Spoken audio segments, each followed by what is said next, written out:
ఒక నగరం లక్షల మంది కలలు కనే నగరం. భారతదేశంలో అత్యంత వేగంగా అభివృద్ధి చెందిన మెట్రో నగరాల్లో ఒకటి. అదే హైదరాబాద్. ఒకప్పుడు చెరువుల నగరం. ఈరోజు ప్రపంచ ఐటీ మ్యాప్‌లో తనకంటూ ప్రత్యేక స్థానం సంపాదించుకున్న నగరం. కానీ ఈ అభివృద్ధి వెనక మరో కథ ఉంది. ఈరోజు పాయింట్ బ్లాంక్‌లో తెలుసుకుందాం. అదేమిటంటే హైడ్రా. చెరువులు మాయమయ్యాయా? ప్రభుత్వ భూములు ఎవరి చేతుల్లోకి వెళ్ళాయి? ఒకప్పుడు హైదరాబాద్ చెరువుల నగరంగా ఉండేది. హైదరాబాద్ చుట్టుపక్కల దాదాపుగా ఎన్నో వందల చెరువులు నిర్మితమై ఉండే. హైదరాబాద్ ఇది కేవలం నగరం కాదు, భవిష్యత్తును ఆలోచించే ఒక జీవంతమైన వ్యవస్థ. ఏళ్ల తరబడి నిర్లక్ష్యానికి గురైన చెరువులు, ఆక్రమణలతో కుంచుకుపోయిన జల వనరులు, వాటిని తిరిగి నగరానికి అందించాలనే సంకల్పంతో ముందుకు వస్తుంది హైడ్రా. ఇప్పటికే 6 చెరువుల అభివృద్ధి పనులు చేపట్టి అవి అంతిమ దశకు చేరుకున్న తరుణంలో ఇప్పుడు మరో కీలక ముందడుగు వేస్తుంది. మరో 14 చెరువుల పునర్నిర్మాణానికి హైడ్రా సిద్ధమైంది. కాచాగూడలోని 3.34 ఎకరాల తోతోని కుంటకు 6.8 కోట్ల రూపాయలు, పుప్పాలగూడలో 54 ఎకరాల భగీరథమ్మ లేకుకు 22 కోట్లు, మదినాగూడలోని 31.96 ఎకరాల ఈర్ల చెరువుకు 17 కోట్లు, రామంతపూర్లోని 41.89 ఎకరాల రామంతపూర్ చెరువులకు 19 కోట్లు, సాహెబ్ నగర్లోని 112.80 ఎకరాల కాప్రా చెరువుకు 35 కోట్లు, నల్లగండ్లలోని 89.91 ఎకరాల నల్లగండ్ల చెరువుకు 28 కోట్లు, గంగారం గ్రామం 96.20 ఎకరాల పెద్ద చెరువుకు 30 కోట్లు, మూసాపేటలోని 54.71 ఎకరాల కాముని చెరువుకు 21 కోట్లు, కుకట్పల్లిలోని 71.22 ఎకరాల రంగదాముని చెరువుకు 28 కోట్లు, ఇబ్రహీంబాగ్లోని 88 ఎకరాల ఇబ్రహీం చెరువుకు 29 కోట్లు, నాచారంలోని 108.30 ఎకరాల నాచారం చెరువుకు 30.50 కోట్లు, జూబ్లీహిల్స్ లోని 27.35 ఎకరాల కృష్ణకాంత్ పార్కు చెరువుకు 7.50 కోట్లు, నిజామాబాద్లోని 43.50 ఎకరాల తుర్క చెరువుకు 23.50 కోట్ల రూపాయలతో పునర్నిర్మించనున్నారు. ఈ హైడ్రా అనేది తెలంగాణ రాజకీయాల్లో బుల్డోజర్లు దింపుతుంది. పొలిటికల్ లీడర్లకు పట్టపగలే చుక్కలు చూపిస్తుంది. చెరువులు, కుంటల్లో అక్రమ నిర్మాణాలను సైలెంట్గా కూల్చివేస్తూ గుండెల్లో రైళ్లు పరిగెట్టిస్తుంది. అసలు హైడ్రా కథ ఏంటి? నెల రోజుల్లోనే టాక్ ఆఫ్ ది స్టేట్ గా హైడ్రా. ప్రభుత్వ భూములు, చెరువులు, కుంటల రక్షణ, అక్రమ కట్టడాలపై బుల్డోజర్, విపత్తుల సమయంలో సపోర్ట్. నాగార్జున కన్వెన్షన్ సెంటర్ కూల్చివేతతో ప్రకంపనలు. హైడ్రాపై ఫిర్యాదు చేసేందుకు ఢిల్లీకి క్యూ కట్టిన పొలిటికల్ లీడర్లు. జిహెచ్ఎంసీ పరిధిలో 185, హెచ్ఎండిఏ పరిధిలో 3,500కు పైగా చెరువులు ఉన్నాయి. హైదరాబాద్లో కాస్తంత జాగా కనిపిస్తే చాలు, తెల్లారేసరికల్లా కబ్జా చేస్తున్న రోజులు ఇవి. అలాంటిది అక్రమార్కులు పరిరక్షణ లేని ఈ చెరువుల్ని వదులుతారా? ఇక్కడ ఆదేశం జరిగింది. ఎక్కడికక్కడ చెరువులు, కుంటల్ని కబ్జా చేసి రెసిడెన్షియల్, కమర్షియల్ బిల్డింగ్లు కట్టేశారు. తాజాగా నేషనల్ రిమోట్ సెన్సింగ్ సెంటర్ నిర్వహించిన ప్రత్యేక అధ్యాయంలో 56 చెరువుల్లో 6,000కు పైగా ఎకరాలు ఆక్రమణకు గురైనట్లు తేల్చడం వాస్తవ పరిస్థితికి నిదర్శనం. బంజారా హిల్స్ అనేది హైదరాబాద్ నగరంలో అత్యంత విలువైన ప్రాంతాల్లో ఒకటి. ఇక్కడ 1 ఎకరానికి కోట్ల రూపాయల విలువ ఉంటుంది. ఇలాంటి ప్రాంతంలోనే 750 కోట్ల రూపాయల విలువైన ప్రభుత్వ భూమిని అక్రమంగా కబ్జా చేసిన పార్థసారథి అనే వ్యక్తి పేరు ఇప్పుడు అందరి నోటా వినిపిస్తోంది. 5 ఎకరాల ప్రభుత్వ భూమిని తనదిగా చూపించుకుని చుట్టూ ఫెన్సింగ్ వేసి, బౌన్సర్లను పెట్టి, వేట కుక్కలతో భద్రత ఏర్పాటు చేసుకుని స్థానికులను భయభ్రాంతులకు గురి చేశాడు. అంతేకాదు, కోర్టు వివాదం నడుస్తుండగానే షెడ్లు వేసి ఆ భూమిలో వ్యాపారాలు కూడా మొదలుపెట్టాడు. ఇది గమనించిన హైడ్రా బృందం రంగంలోకి దిగి పూర్తిగా విచారణ చేపట్టింది. వాస్తవ సర్వే నంబర్ 403 అని తేలింది. కానీ పార్థసారథి మాత్రం నకిలీ సర్వే నంబర్ 403/52 బై నంబర్ ఆధారంగా కబ్జా చేసినట్టు ఆధారాలు సేకరించింది హైడ్రా.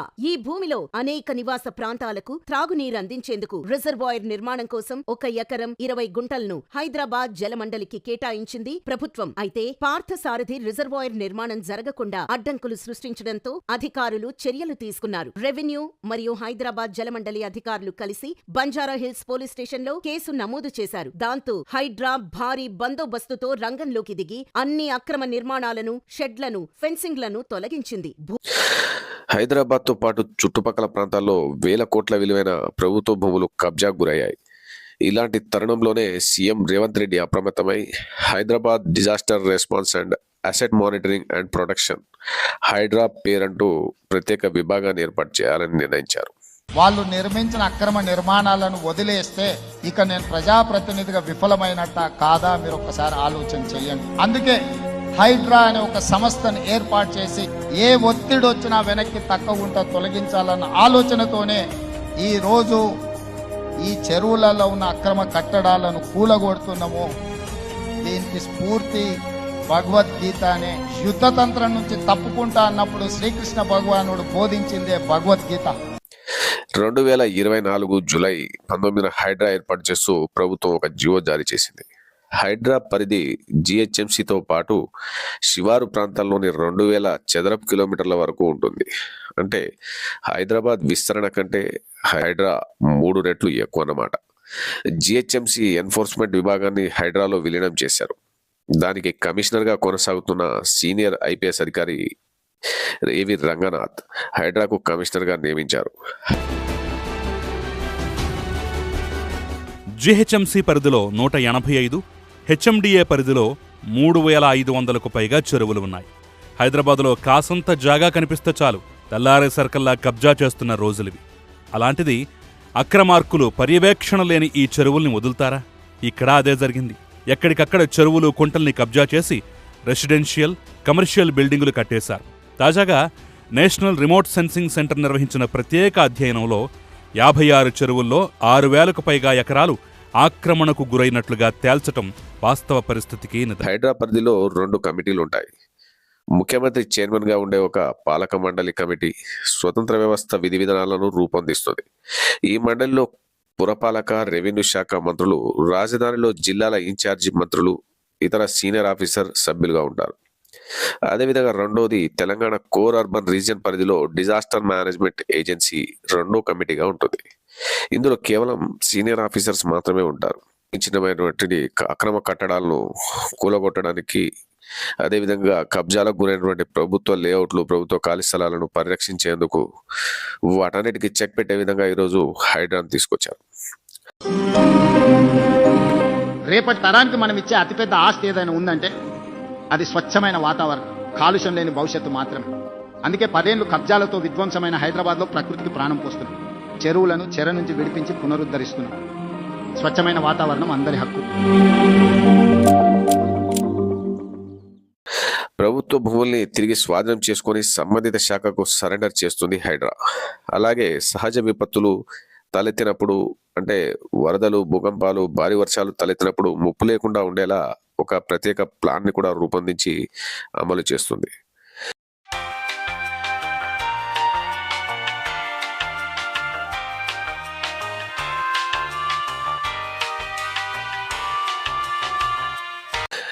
వాతావరణ సమాచారాన్ని ఎప్పటికప్పుడు పరిశీలిస్తూ ప్రభావిత ప్రాంతాలు, సంబంధిత శాఖలను అప్రమత్తం చేస్తుంది.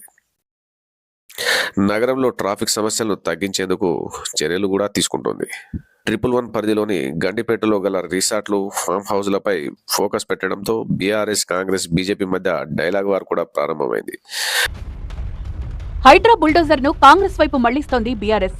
హైడ్రా విషయంలో మొదటి నుంచి బీఆర్ఎస్ చెప్పిన విషయాలను హైకోర్టు కూడా చెప్పిందన్నారు బీఆర్ఎస్ నేతలు. పేదలపై పగబట్టినట్లు వ్యవహరిస్తోన్న హైడ్రాను బీఆర్ఎస్ అధికారంలోకొస్తే బంగాళాఖాతంలో కలిపేస్తామని కేసీఆర్ ఇప్పటికే ప్రకటించారన్నారు బీఆర్ఎస్ నేతలు. నిన్న హైకోర్టు చెప్పింది హైడ్రా అనేది 9 తలల విషసర్పం అని చెప్పింది. నిన్న హైడ్రా గురించి ఏది రాష్ట్ర హైకోర్టు. ఇంతకంటే చెంపపెట్టు ముఖ్యమంత్రికి ఏముంటుందని నాకు అర్థంగా సిగ్గుండాలి. బడాబాబులను మాత్రం వదిలిపెట్టి గరీబోళ్ళ ఇండ్ల మీద పడి, బడాబాబులు అంటే ఎవరండి? రాష్ట్ర రెవెన్యూ మంత్రి పొంగులేటి శ్రీనివాసరెడ్డి ఇల్లు చెరువులో ఉంటుంది, దాని హైడ్రా ముట్టదు. రాష్ట్ర ముఖ్యమంత్రి గారి సోదరుడు ఇల్లు ఎఫ్టీఎల్లో ఉంటుంది, దాన్ని హైడ్రా ముట్టదు. రాష్ట్ర మంత్రులు వివేక్ గారు, శాసన మండలి చైర్మన్ సుఖేందర్ రెడ్డి గారు, రాష్ట్రంలో ఇంకా కీలక నేతలు చాలామంది బిల్డింగ్లన్నీ చెరువుల్లో ఉన్న, శిఖాల్లో ఉన్న వాటిని మాత్రం హైడ్రా ముట్టదు. ఎవరిని ముడుతుంది హైడ్రా? బీదా, బిక్కి, మధ్యతరగతి ప్రజలు. నేను అడుగుతా ఉన్న ముఖ్యమంత్రిని, కబ్జా కోరులు అంటున్నావు, అందరికంటే పెద్ద కబ్జా కోరులే నీ అన్నదమ్ములు కదా. అందరికంటే ఎక్కువ ఆస్తి దోస్తున్నది, అందరికంటే ఎక్కువగా ఇవాళ విధ్వంసం చేస్తున్నది నీ మంత్రులు కదా. హైడ్రా అరాచకాలకు సీఎం రేవంత్ రెడ్డి బాధ్యత వహించాలి అన్నారు బీఆర్ఎస్ ఎమ్మెల్యేలు. దీనికి రేవంత్ రెడ్డి గారు క్షమాపణ చెప్పాలి. బయటకు వచ్చి అసలు వాస్తవం చెప్పాలంటే రాజీనామా చేయాలి. మున్సిపల్ శాఖ బాధ్యతలు ఆయన దగ్గరనే ఉన్నాయి. హైడ్రా కూల్చిన పేదల ఇళ్లను తిరిగి నిర్మించివ్వాలని డిమాండ్ చేశారు బీఆర్ఎస్ ఎమ్మెల్సీ దాసోజు శ్రవణ్. అప్పట్లో జనవాడలోని కేటీఆర్ ఫామ్ హౌస్ కేంద్రంగా లీడర్ల మధ్య మాటల తూటాలు పేలాయి. ఆ ఫామ్ హౌస్ ను కూల్చివేయడానికి స్టే ఇవ్వాలంటూ బిల్డర్ ప్రదీప్ రెడ్డి హైకోర్టుకు వెళ్లడంతో అందరి నజర్ హైడ్రాపై పడింది. అలాగే మాజీ కేంద్ర మంత్రి పల్లం రాజు ఫామ్ హౌస్ ను కూల్చివేయడంతో ఆయన ఏకంగా ఢిల్లీ హైకమాండ్ ను, ఆ తర్వాత హైటెక్ సిటీలోని తుమ్మడిహట్టి చెరువు ఆక్రమించి నిర్మించిన ఎన్ కన్వెన్షన్ సెంటర్ ను కేవలం 4 గంటల్లోనే సైలెంట్ గా నేలమట్టం చేశారు.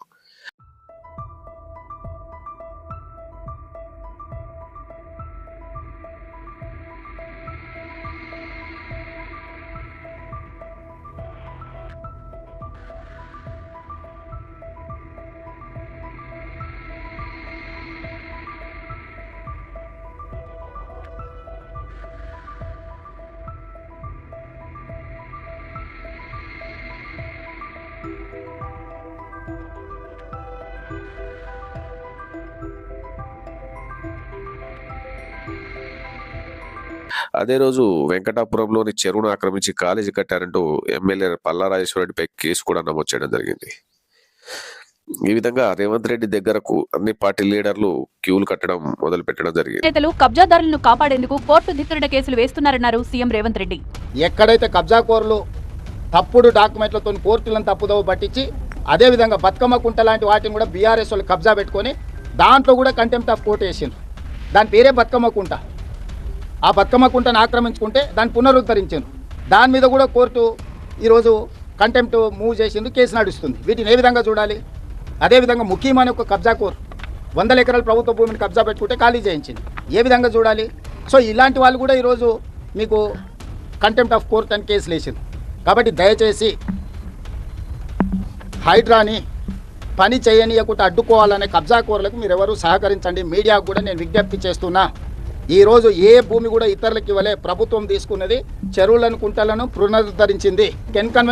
తమ నిర్మాణాలను కూల్చొద్దంటూ ఢిల్లీ నుంచి గల్లీ వరకు ఎంతో ఒత్తిడి చేయించారు. అసలు తెలంగాణ రాజకీయాల్లో ప్రస్తుతం ఎక్కువ చర్చకు కారణమైన అంశాల్లో హైడ్రా చర్యలు ఒకటి. చెరువులు, కుంటలు, ప్రభుత్వ భూములపై జరిగిన ఆక్రమణలను తొలగిస్తూ అక్రమ నిర్మాణాలపై బుల్డోజర్లు నడపడంతో ఈ అంశం రాష్ట్ర వ్యాప్తంగా చర్చాంశనీయమైంది.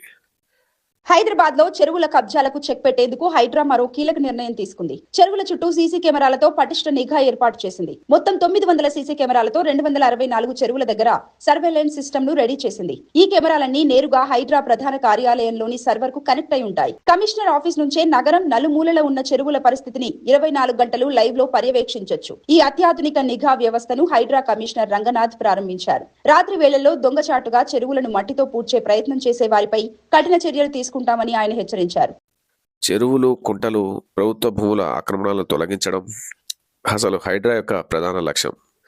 అక్రమ నిర్మాణాలపై చట్ట ప్రకారం చర్యలు తీసుకోవడం, ప్రభుత్వ భూములను తిరిగి స్వాధీనం చేసుకోవడం. హైడ్రా చేపట్టిన చర్యల్లో కొన్ని ప్రముఖమైన నిర్మాణాలపై కూడా కూల్చివేతలు ఉండడం వల్ల రాజకీయంగా తీవ్ర చర్చ జరిగింది. ప్రతిపక్ష పార్టీలు ఈ చర్యలు ఎంపిక చేసిన వారిపైనే జరుగుతున్నాయని ఆరోపిస్తుండగా ప్రభుత్వం మాత్రం చట్టానికి విరుద్ధంగా ఉన్న నిర్మాణాలపైనే చర్యలు తీసుకుంటున్నామని స్పష్టం చేస్తుంది. నువ్వేదో అనుకుంటున్నావు స్వచ్ఛమైన నీతివంతమైన స్టబ్బన్గా ఉండే ఆఫీసర్ అని చెప్పి ఒక్క ఏళ్ళు చూపించే ప్రయత్నం చేస్తే 4 ఏళ్ళు చూపిస్తున్న విషయాన్ని మర్చిపోకు.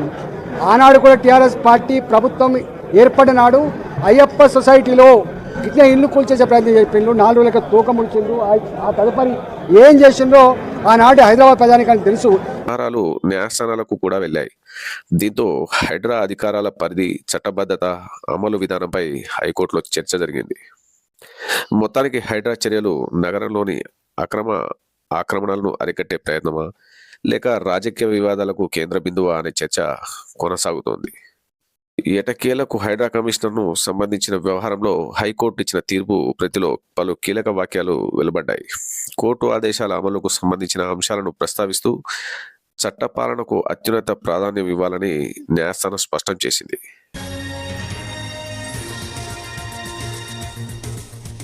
హైడ్రా కమిషనర్ ను తప్పించాలంటూ హైకోర్టు ఈ నెల 27న ఇచ్చినటువంటి జడ్జిమెంట్ కాపీ ఈ రోజు బయటకొచ్చింది.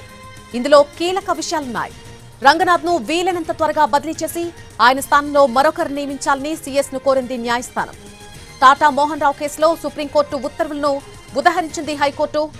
చట్టపాలన మాత్రమే కొనసాగాలని, వ్యక్తుల పాలన కాదని పేర్కొంది. వ్యక్తుల ఆధిపత్యం పెరిగిపోతే ప్రజాస్వామ్యానికి మరణ శాసనం అవుతుందని, వ్యక్తి ఆధిపత్యం పెరిగింది అనేందుకు ఇదొక ఉదాహరణ అంటూ అభిప్రాయపడింది. హైడ్రా, శాంతా శ్రీరామ్ కన్స్ట్రక్షన్స్ కంపెనీ కేసులో కోర్టు ఉత్తర్వులు వెలువరించింది. హైడ్రా కమిషనర్ కోర్టు ఉత్తర్వులను ఉల్లంఘించారు అన్నది సుస్పష్టమని తెలిపింది హైకోర్టు. వివాదాస్పద ఆస్తిలోకి యంత్రాలు, సిబ్బందితో వెళ్లడం చట్టవిరుద్ధమంది న్యాయస్థానం. హైడ్రా కమిషనర్ వ్యవహారంపై కూడా హైకోర్టు పలు పరిశీలనలు నమోదు చేసింది. కేసుకు సంబంధించి తదుపరి చర్యలు చట్ట ప్రకారమే కొనసాగుతున్నాయని స్పష్టం చేసింది. రంగనాథ్ను తొలగించాలంటూ తెలంగాణ హైకోర్టు సంచలన ఆదేశాలు కూడా జారీ చేయడం జరిగింది. తర్వాత పలు ప్రముఖ ప్రాంతాల్లో కూల్చివేతలు కూడా జరిగాయి. ప్రభుత్వం ప్రకారం అనేక ఎకరాల ప్రభుత్వ భూములు రక్షించబడ్డాయి.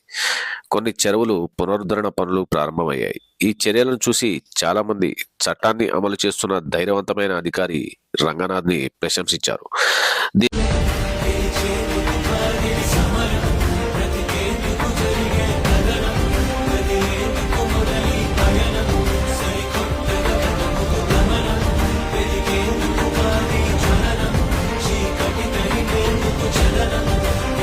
దీని చర్యకు మరోవైపు కూడా ఉంటుంది. సో హైడ్రా చేపట్టిన కొన్ని కూల్చివేతలు కోర్టులకు కూడా చేరాయి. దాదాపు 700 కోర్టు కేసులు నమోదయ్యాయి. కొన్ని కేసుల్లో కోర్టు ఉత్తర్వుల అమలుపై ప్రశ్నలు కూడా తలెత్తాయి. హైకోర్టు చట్టపాలన అత్యంత ముఖ్యమని, అధికారులు కూడా కోర్టు ఆదేశాలను తప్పనిసరిగా పాటించాలని కోర్టు స్పష్టం చేసింది. ఇక్కడి నుంచే వివాదం మరింత ముదిరింది. హైడ్రా చర్యలపై రాజకీయ పార్టీల మధ్య తీవ్ర వాదోపవాదాలు కూడా జరిగాయి. ప్రభుత్వం చట్టవిరుద్ధ నిర్మాణాలపై మాత్రమే చర్యలు తీసుకుంటున్నామని చెబుతుంది.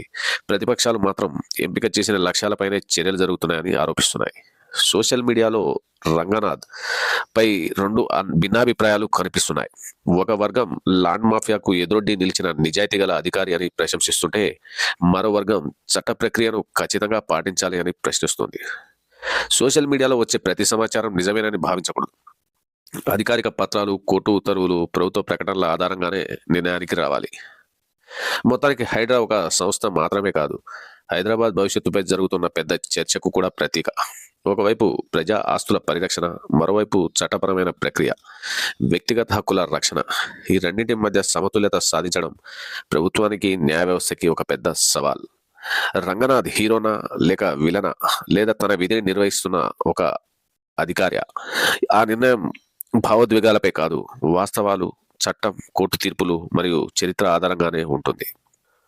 ఒక నగరాన్ని నిర్మించడం కంటే ఆ నగరాన్ని కాపాడడం మరింత కష్టం. హైదరాబాద్ చరిత్రను, సంస్కృతిని, అభివృద్ధిని తనలో మోసుకెళ్తున్న ఒక మహానగరం.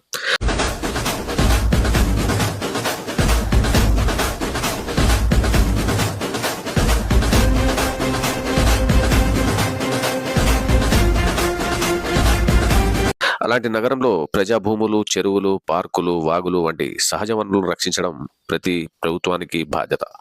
అదే సమయంలో భారత రాజ్యాంగం ప్రతి పౌరుడికి చట్టబద్ధమైన హక్కులను కూడా కల్పించింది. అందుకే ప్రజా ఆస్తుల పరిరక్షణ ఎంత ముఖ్యమో, చట్ట ప్రక్రియను గౌరవించడం కూడా అంతే ముఖ్యం. హైడ్రా చర్యలను కొందరు ధైర్యవంతమైన పరిపాలనగా చూస్తున్నారు, మరికొందరు చట్టపరమైన ప్రక్రియ, పారదర్శకతపై ప్రశ్నలు లేవనెత్తుతున్నారు. ఈ రెండు అభిప్రాయాల మధ్య సమతుల్యతను తీసుకురావడానికి ప్రభుత్వానికి, న్యాయ వ్యవస్థకు, ప్రజాస్వామ్యానికి ఒక పెద్ద పరీక్ష. ఒక విషయం మాత్రం స్పష్టంగా గుర్తుంచుకోవాలి: ప్రభుత్వ భూమి ఎవరిది కాదు, అది ప్రజలది. చెరువు ఎవరి సొంతమూ కాదు, అది రాబోయే తరాల జీవనాధారం. అలాగే ఏ చర్య అయినా చట్టానికి లోబడి సహజ న్యాయ సూత్రాలను పాటిస్తూ జరగాలి. చివరికి ఒక అధికారిని చరిత్ర తీర్పు ఇవ్వదు, ఒక ప్రభుత్వాన్ని రాజకీయాలు మాత్రమే అంచనా వేయవు. వారి నిర్ణయాలు ప్రజలకు ఎంత మేలు చేశాయి, చట్టాన్ని ఎంత గౌరవించాయి అనే విషయాలే కాలానికి నిలిచే అసలైన ప్రమాణాలు. హైడ్రా విజయం అంటే కేవలం అక్రమ నిర్మాణాలను కూల్చివేయడం కాదు, ప్రజల విశ్వాసాన్ని కూడా నిలబెట్టడం, చట్టాన్ని గౌరవించడం, హైదరాబాద్ సహజ వనరులను భవిష్యత్ తరాలకు భద్రంగా అందించడం. అదే ఈ కథలోని అసలు సందేశం. ఇది ఒక వ్యక్తి కథ కాదు, ఒక సంస్థ కథ కాదు. హైదరాబాద్ భవిష్యత్తు గురించి మన అందరి కథ. Blank with Surya.